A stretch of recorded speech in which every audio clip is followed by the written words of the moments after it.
नमस्कार दोस्तों, आप सभी का मेरे YouTube चैनल पे स्वागत है। आप लोगों के लिए खास करके एक अच्छी सी खबर लाई हूँ। खबर अभी फेस धो के आई हूँ। बिल्कुल मैं आप लोगों के लिए ये खबर लाई हूँ कि भैया रक्षाबंधन आ रहा है। बहुत माताएं बहनें तैयारी में जुटी हुई हैं, क्योंकि अपने भाई के घर जाऊंगी, राखी बांधूंगी, सहेली से मिलूंगी, पड़ोस में मिलूंगी, भाभीियों से मिलूंगी और हाँ, ढेर सारी मस्ती करूंगी। तो उन बहनों के लिए खास करके मेरा ये वीडियो है, क्योंकि जितनी खुशियाँ आपके दिल में छाई हुई हैं उतनी खुशियाँ आपको नहीं मिलेंगी। क्यों नहीं मिलेंगी? बहुत कम लोगों को खुशियाँ ये मिलेंगी सारी। मैं बता देती हूँ किस लिए। क्योंकि जिन लोगों के भाइयों की शादी हो गई है वो तो बिल्कुल ही उम्मीद ना लगा के जाएं कि हमें इतनी खुशियाँ मिलेंगी। वो तो बस ये सोच के जाए कि मुझे जाना है, राखी बांधना है, दूसरे दिन अपने घर लौट के आना है। सही बोला ना मैंने? क्योंकि पता है, आपके घर में एक भाभी जो है, जैसे मैं एक भाभी हूँ, कुछ लोगों की भाभियाँ, मतलब कुछ लोगों की, सबकी नहीं बोलूँगी, कुछ लोगों की भाभियाँ इतनी अच्छी हैं कि उम्मीद लगा के बैठी हैं हमारी नंद आ रही हैं, हमारी नंद रानी आएंगी, हम ये बना के खिलाएंगे, हम वो बना के खिलाएंगे, हम ऐसा करेंगे, हम वैसा करेंगे, वहाँ लेके जाएंगे, वहाँ लेके जाएंगे। और कुछ लोगों की भाभियाँ ये सोच रही, दिमाग लगा रही हैं कि हमें कौन सी बात छेड़नी है जो लड़ाई चालू हो जाए, कौन सी बात ऐसी करनी है जो उधम मच जाए, कौन सी लड़ाई ऐसी करनी है जो महाभारत मच जाए, कौन सा ऐसी बात बोल दो जो नंद हमारी तुरंत भाग जाए, मतलब दूसरे दिन ही भाग जाए। तो ये भी सच्चाई है, सच्चाई है। इस बात को झुटलाना नहीं, बिल्कुल ये सच्ची बात है।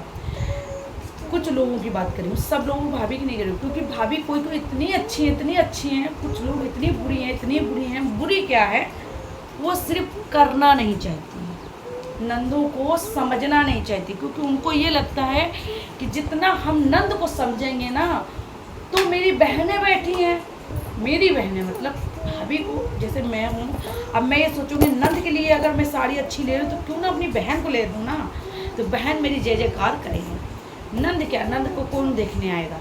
तो भैया ये सोच रहे हो तो ये सोच अपनी निकाल कर रख दो, क्योंकि अगर आप एक नंद को साड़ी ले देते हो तो नंद के ससुराल में पूरी चर्चा मचेगी कि हमारी भाभी ने साड़ी ली, भाभी ने साड़ी ली, भाभी ने साड़ी ली, हमारे मायके में साड़ी मिली है, कितनी खुश।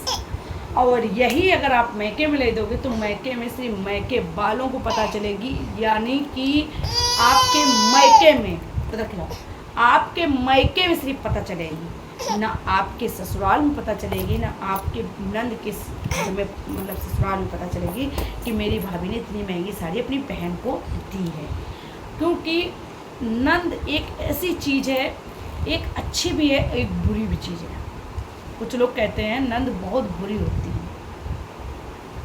कुछ लोग क्या हम जैसी भाभियाँ ही बोलते हैं, मतलब नंद हमारी तो बहुत हरामीन है, नंद हमारी ऐसी है, नंद हमारी वैसी है, नंद हमारी ये करती है, नंद हमारी वो करती है, नंद हमारी ऐसा करती है। तो कुछ लोगों की जो सासें जो होती हैं, सासू माँ, जब वो मुखिया बनाती हैं अपने बेटियों को तो वही उधूम मचाती है। और जो अगर सास मुखिया नहीं बनाती अपने घर में बेटियों की, तो बेटियों की औकात नहीं जो अपने भाभी को एक शब्द बोल जाए।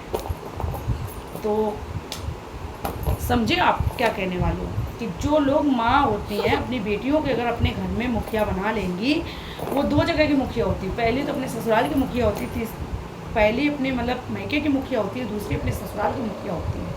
तो वो नंदे अत्याचार जरूर करती हैं, और जो नंदे मालकिन नहीं होती है ना, तो वो बेचारी क्या करेंगी, जाएंगी 2 वक्त की रोटी खाएंगी और अपने भाभी जी जो भी खुशी से दे दे, 100, 200, 500, 1000 जो भी दे दें, उसको लेकर के अपने घर चली जाएंगी।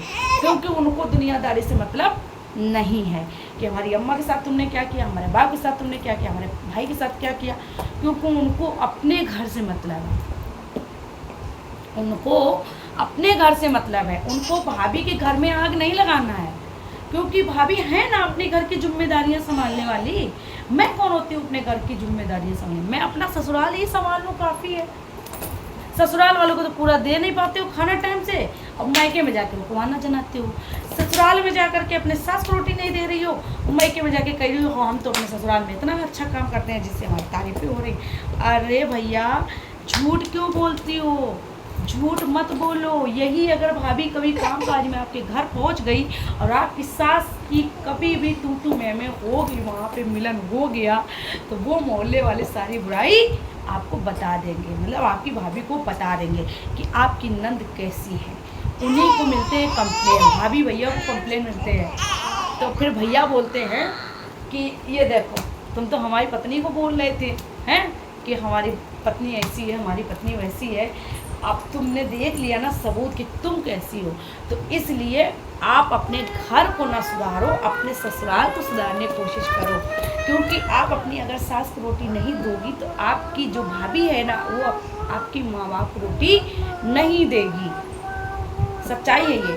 तो इसलिए रक्षाबंधन पे अगर आप जा रहे हो तो नो बकवास, नो फालतू फजूल बातें, अच्छे से जाइए, अच्छे से रहिए। और हाँ, हो सके तो पुरानी बात घर पे छोड़ के जाइए, मतलब ससुराल में। मायके में उछालने की ज़रूरत नहीं है, क्योंकि वहाँ पे 2 दिन के लिए जा रहे हो, 2 दिन में खुशियाँ लेने जा रहे हो, खुशियाँ बटोरने जा रहे हो, मतलब माँ से, बाप से, भाई से, बहन से, पड़ोस में, रिश्तेदार, सहेली से, सभी से मिलने जा रहे हो, कोई लड़ाई नहीं करने जा रही हो। तो इसलिए उन माता बहनों से हाथ जोड़ के निवेदन है कि जो लोग अपने घर के इत्तेफाक लेकर के मायके जा रही हैं वो लोग बिल्कुल इत्तेफाक ना करें, अच्छे से जाएं, अच्छे से रहें, अपने घर में खुशियाँ बांटें और हर रक्षाबंधन का त्यौहार अच्छे से मनाएं। और दूसरी बात, महंगाई आसमान फाड़ गई। शक्कर जो हमारे यहाँ चीनी भैया 40-45 में मारी घूम रही थी, अब हो सकता है रक्षाबंधन तक की 100 रुपये में हो जाएगी। तो जो मिठाइयाँ 5 किलो ले जाने वाली बहनें हैं ना, वो जहाँ तक 5 किलो नहीं 1 ही किलो मिठाई लेके जाएंगी, क्योंकि भैया देखो उनको ये पता चल गया ना कि अगर हम चीनी, भाई मिठाई वाला भी अब महंगा कर देगा ना। मिठाई जो 400 रुपये में देता होगा ना वो जहाँ तक आपको 600-700 रुपये किलो देगा, इसलिए देगा ना क्योंकि वो भी चीनी ला रहा है ना। अभी तक तो मोदी जी ने गैस बंद कराई थी, गैस महंगी करा दी थी, अब तो मतलब नेताजी जो हमारे हैं ना उनको हाथ जोड़ के मतलब निवेदन है, बहुत अच्छे हैं, बहुत अच्छे हैं, इतने बुरे नहीं हैं, बहुत अच्छे हैं, जो खास करके इतना महंगाई बढ़ा रहे हैं। उनको दिल से धन्यवाद। ऐसे महंगाई बढ़ाते रहिए और गरीबों को साफ करते रहिए, रईस लोगों को अच्छा से अच्छा खवाते रहिए और हाँ, गरीबों लोगों को रास्ते से निकालते रहिए, ठीक है ना। कहावत नहीं कही गई है कि गरीबी मिटाएंगी, तो गरीबी नहीं मिट रही है, गरीब लोग मिट रहे हैं। पहले जैसे अंग्रेज का ज़माना था और वैसा ही ज़माना आने वाला है, इस बात को गौर कीजिएगा। ये बात हम आपको सच बता रहे हैं, 100% बता रहे हैं। क्यों बता रहे हैं? क्योंकि भैया यहाँ तक हम लोगों ने अभी तक जो भी किया है, राजनीति अच्छे से अच्छी ज़िंदगी काटी, अब वो नहीं काट पाओगे, क्योंकि विदेश से, पाकिस्तान से अपने घर में बहुएँ ला रहे हैं और लोग बड़े खुश हैं। इंडिया वाले बड़े खुश हैं कि देखो भैया रशियन लेके आ गए हैं, पर ये नहीं मालूम है कि पहले फिरंगी भगाए गए थे यहाँ से मार करके, और फिर फिरंगियों का राज होने वाला है। तो इसमें मोदी का साथ नहीं है, इसमें मोदी का कोई गलत हाथ नहीं है, क्योंकि मोदी ने गलत नहीं किया। इसमें मोदी ने ये शिक्षा नहीं दी है किसी को कि जा करके आप विदेश में टिको, विदेश से वहाँ से शादी करके आप इंडिया में ले आओ। मोदी ने नहीं बोला है। मोदी ने जो किया है वो मैं आप लोगों को बताती हूँ। जैसे कि चीनी महंगी हो गई है, सोना महंगा हो गया है, गैस महंगी हो गई है, ये मोदी ने किया है। इसमें तो कोई पाप नहीं किया उसने। बस मोदी जी एक काम और आप कर दीजिएगा, वो है कि आप मजदूरी 1000 रुपये करा दीजिएगा। हमारा भैया इस वीडियो से माध्यम से कहना है मोदी जी को, अगर ये वीडियो मेरा मोदी तक की पहुँच जाए और यूट्यूब वाले भैया ये वीडियो हर एक बंदे के पास भेजिएगा, हाथ जोड़ के निवेदन है, क्योंकि सभी को ये चीज़ मेरे बारे में पता चले कि मैं आप लोगों को क्या बताना चाहती हूँ कि अगर लेबरी है 500-400, तो उससे आप अगर 500 रुपये किलो आटा कर देंगे तो इंसान नहीं खा पाएगा, गरीब मर जाएगा। तो इसीलिए कहते नहीं है गरीबी नहीं मिटेगी, गरीब मिट जाएगा, और जहाँ तक कि हो सकता है गरीब ही दुनिया से चला जाएगा। इंसान को भगवान मार रहा है तो मार रहा है, पर इंसान ही इंसान को ही मार रहा है। दोनों तरीके से काम चल रहे हैं। दूसरी बात, ये सब छोड़िए, इन चीज़ों के बारे में मुझे बात इसलिए नहीं करना है क्योंकि मुझे विवाद करके व्यूज़ नहीं बढ़ाना है, ठीक है। और जो लोग विवाद करते हैं वो करे जाके, मुझे अपने ज़िंदगी में खुश हैं, बहुत ज़्यादा खुश हैं। और हम आ जाते हैं मेन मुद्दे पे। मेन मुद्दे हमारा क्या था, रक्षाबंधन का, ठीक है। आप इस वीडियो को हमारे पूरा देखिए। रक्षाबंधन में हो सके ढेर सारी शुभकामनाएं हमें भी दीजिए। और हम तो नहीं जा पाएंगे अपने मायके, और क्योंकि इस समय बैठी हूँ मैं अयोध्या नगरी में, जहाँ पे राम की जन्मभूमि है, जहाँ पे राम की जगह पे पूजे जाते हैं हमारे नरेंद्र मोदी जी। क्योंकि लोग कहते हैं अगर नरेंद्र मोदी नहीं होते, योगी नहीं होते, तो राम मंदिर नहीं बन पाता। तो इसीलिए वहाँ मैं हूँ, अच्छी भूमि पे हूँ, अच्छी जगह पे हूँ। और ये बहुत बड़ा हॉस्पिटल है जहाँ पे मुझे रूम मिला है। मेरे हस्बैंड को काम कर रहे हैं प्लम्बर का, मेरे पति ने ठेका ले रखा है। तो इस वजह से आ रही गेट खोलिया, बोले क्या मेज लेके जा मेज। तो मैं आप लोगों को यही बताना चाहती हूँ कि भैया आप अगर आए हो अयोध्या तो आप ज़रूर घूम के जाइए। हम तो अभी तक घूमने नहीं गए हैं, क्योंकि इसलिए अभी नहीं घूमने गए हैं क्योंकि हमारे हस्बैंड को टाइम ही नहीं मिल रहा है काम से ही। तो वो हमको अभी घुमाने नहीं ले जा रहे, पर वो ये बोल रहे थे एक मिनट वो हम आ रहे हैं, अभी दोस्तों हैं आ रहे हैं।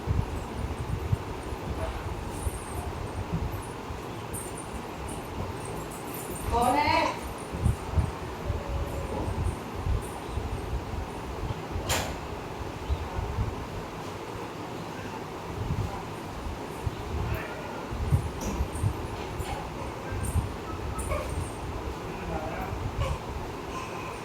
दोस्तों मेरे पति ठेकेदार है, आ गए हैं। ये देखिएगा, ये इतना बिजी हैं, पर मालिक के नज़रों में यही होगा कि इनके बीवी बच्चे आए हुए हैं, तो मतलब ये काम नहीं कर रहा है। पर बंदा सवेरे निकल जाता है 8:30 बजे, शाम को 7 या 7:30 बजे रूम पे आता है। अभी आया इसलिए जब मतलब वो सामान कम पड़ जाता है, जैसे टोटी कम पड़ गई, पैक कम पड़ गए, तो उठाने के लिए सिर्फ आता है। और वैसे बंदे से बोलती रहूँगी कि बेटा रो रहा है, बेटे के लिए 2 मिनट के लिए आ जाओ, तो कहते हैं कि पहले काम फिर दूसरा बच्चा खिलाना। तो आप लोग समझिए, इतने ईमानदारी से हर एक बंदा काम नहीं कर सकता है जितना ईमानदारी से मेरा पति करता है। पर फिर भी सैलरी भैया बहुत कम है। तो इसलिए ये मेरा वीडियो खास करके उन लोगों को भेजिए जिनकी सैलरी, मेहनत करने के बावजूद भी सैलरी बहुत कम मिल रही है। मेरे पति की बहुत कम सैलरी है भाई, बहुत कम है। उस वजह से बहुत कम है, क्योंकि 1.5 ड्यूटी अगर चल जाए तो भी मांगे हैं, मगर बंदा आएगा साथ। देखो सामान लेने आया, ये देखो जब तक सामान नहीं लेने आएगा ना तब तक यहाँ रूम में नहीं आएगा। क्या लेने आए हो आप?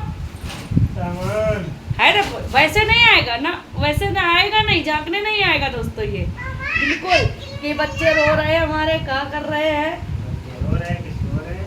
ये क्या मिला तो ये क्या है, पैसा कौन दे रहा? अब आइसक्रीम लेने हम लोग आइसक्रीम खाने जाते हैं, तो पता है कुछ भी लेना हो यहाँ पे, कुछ भी मतलब यहाँ पे हम लोग आए थे सिर्फ घूमने के माध्यम से। मतलब पहले सोचे थे रहेंगे रहने के लिए, फिर मैंने सोचा अरे भैया नहीं यहाँ हम रहेंगे नहीं, क्योंकि पता है यहाँ की एरिया में बहुत बड़ा फ़र्क है। यहाँ पे कोई किसी से बोलता नहीं है, हम लोग नए हैं तो इस वजह से ज़्यादा कोई यहाँ पे बोलता नहीं है। किसी से बोलना क्या है, यहाँ पे बड़े बड़े डॉक्टर लोग रहते हैं ना, तो अपने आप से मतलब रखते हैं। VIP लोग हैं यहाँ पे, और हम मुँह के बोलने वाले तेज हैं, मतलब पकड़ और बड़े डॉक्टर लोग होते हैं तो वो लोग बहुत नम्रता से बहुत धीमी आवाज़ में बोलते हैं। हम लोग अपनी एनर्जी वेस्ट कर रहे हैं, वो लोग वेस्ट नहीं करते हैं।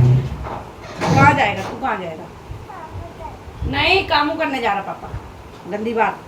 देखो ये भाई को कपड़ा पहन लिया है, देख लो इसको, देख लो। ये देखो ये मनु का कपड़ा पहनने जा रहा है क्योंकि पापा के संगे जाने वाला है, इसलिए। और मुंह तक की नहीं धुला है, नहाया भी नहीं है। देख लो दोस्तों, ये बिना नहाए तैयार हो रहा है। ये लो पतरू निकल गया, बाप निकल गया। आइसक्रीम तो मिलेगी नहीं।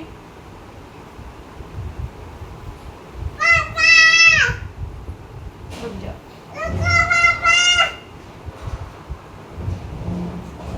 सामान निकाला, रोने लगा। दोस्तों पता है ये इंतज़ार में रहता है कि पापा हमारा कब आए, तो हमको मतलब कुछ खाने के लिए लाए। खाने के लिए बहुत आगे हो गया। अभी तक हम ये सोचते थे ये खाता नहीं है, कहाँ से कहाँ वीडियो पहुंच गया मेरा। कहाँ मैं रक्षाबंधन के मतलब रक्षाबंधन के बारे में बताने वाली थी आप लोगों को, पर हाँ रक्षाबंधन के बारे में भी बताया मैंने। भैया रक्षाबंधन बहुत आप लोगों के लिए बहुत मतलब खुशी का समय है। बहुत किस्मत वाले जो लोग हैं उनको रक्षाबंधन का त्यौहार नसीब होता है, हर एक को नसीब नहीं होता है। देख लो हम जैसे मतलब हमारी नंद तो हम तो बुलाते रहते हैं हम अपनी नंद को कि आइए हमारे यहाँ आइए, हमारे यहाँ आइए। नंद हमारी मायके नहीं आए, मतलब अपने मायके आएंगी, यहाँ पे ससुराल आती है, ससुराली में हम लोगों को बुलाएंगी, यहाँ पे आ जाओ राखी बांध देंगे। पर मेरे घर नहीं आएंगी। पता है क्यों नहीं आएंगी? क्योंकि पैसा कम मिलेगा। क्या बोला आपने? पैसा कम मिलेगा। ये कह रहे हैं मेरी बहन इसलिए यहाँ नहीं आ रही है कि उनको पैसा कम मिलेगा और जितना मैं चाहती हूँ उतना किराया भाड़ा नहीं मिलेगा, क्योंकि हम पैसा नहीं देते हैं दोस्तों। मैं आप लोगों को ये बता दूँ, पैसा बहुत कम देते हैं। जहाँ तक कि हो सकता है मैं चिन्हारी देती हूँ, जैसे कि कभी साड़ी लेके दे दिया अच्छी सी 1000 2000 1500 की, जितने की आप लेना चाहते हो हम साड़ी दे देते हैं, पैसे नहीं देते हैं जल्दी। और मैंने मतलब मैं चुप्पे से दे देती हूँ मतलब मेरे पति का चूना लगवा देते हैं साड़ी में और मैं पैसे भी दे देती हूँ, ऐसा नहीं है। और मैं बहुत खुश होती हूँ क्योंकि पता है मेरी नंद आई हुई है। इससे ज़्यादा खुशी तो मुझे भैया मुझे तो बहुत खुशी मिलती है कि मेरे घर में मेरी नंद आई हुई है। अब कितनी भी बुरी हो, कितनी भी लड़का हो, कितनी भी तेज़ हो, मुझसे कोई मतलब नहीं। पुरानी बातों को तो बिल्कुल लेके बैठते नहीं हैं। और ससुराल में जाने के बाद भी सबके साथ मिलजुल कर रहते हैं, खाते हैं, पीते हैं, मस्ती करते हैं। 1 या 2 दिन जितने दिन रुकना हुआ रुके अपने नंद के साथ। अपने नंदोई तो आ ही नहीं पाते जल्दी। अब तो मेरे 2 भांजे हैं बड़े बड़े, मतलब भांजे हैं बड़े बड़े, तो इस वजह से वो मेरी बड़ी जो नंद है तो उनकी भी बेटी आती है ना आगरा से, तो वो इस वजह से वो रुक नहीं पाती हैं, इसीलिए यहाँ कानपुर में नहीं आ पाती हैं। वो तो मजाक कर रहे हैं, इसलिए वो यहाँ पे जल्दी नहीं आ पाती हैं, क्योंकि इस वजह से क्योंकि उनका गेट लगा लेके जाओ। अब मैं गेट लगा लूँ भैया। दोस्तों फिर मिलती हूँ अगले मिनी ब्लॉग में, तब तक के लिए बाय बाय। और हाँ जो अपने मायके जा रही हैं रखियाँ बांधने, जल्दी जल्दी हमें कमेंट करो भैया। हम भी तो देखें कितनी बहनें बेताब है अपने भाइयों के लिए, कितने भाई बेताब हैं अपनी बहनों के लिए। ज़रा ये कमेंट हमें ज़रूर पता चले कि कितने भाई लोग हैं जो अपने बहन के घर जा रहे हैं राखी बनाने, और कितनी भाभी जो अच्छी हैं जो अपनी नंद की यहाँ खुद जा रही हैं राखी बनाने। मैं तो गई थी पर साल गई थी, रुस गई थी मैं खुद अपनी नंद के घर रक्षाबंधन पे खुद गई थी चल के। मैं नहीं, मेरी दिवरानी भी गई थी, मैं गई थी, मेरी दिवरानी भी गई थी, मेरा देवर भी गया था और मेरे पति देव भी गए थे। हम 2 लोग यहाँ से गए थे रक्षाबंधन पे नंद के घर स्वयं राखी बनाने। तो ऐसे बहुत नसीब वाले भैया भाभी होते हैं मतलब नंद के, जो खुद नंद के घर जाते राखी बनाने। नहीं तो कुछ लोग तो ऐसे बैठे रहते, आओ तो आओ, ना आओ तो वेलकम कहते नहीं, आओ तो वेलकम, ना आओ तो वेलकम। ये उद्देश्य भैया का रहता है, आओ तो वेलकम, ना आओ तो वेलकम। क्या मार रहे हो? बात सुनो, इधर चावल बनाऊं? हाँ। कितने बजे आओगे? बस ये आलू लगा के पानी बंद करके पानी डाल के। और वो कहाँ ले जा रहे हो भैया? वो दिया है आगे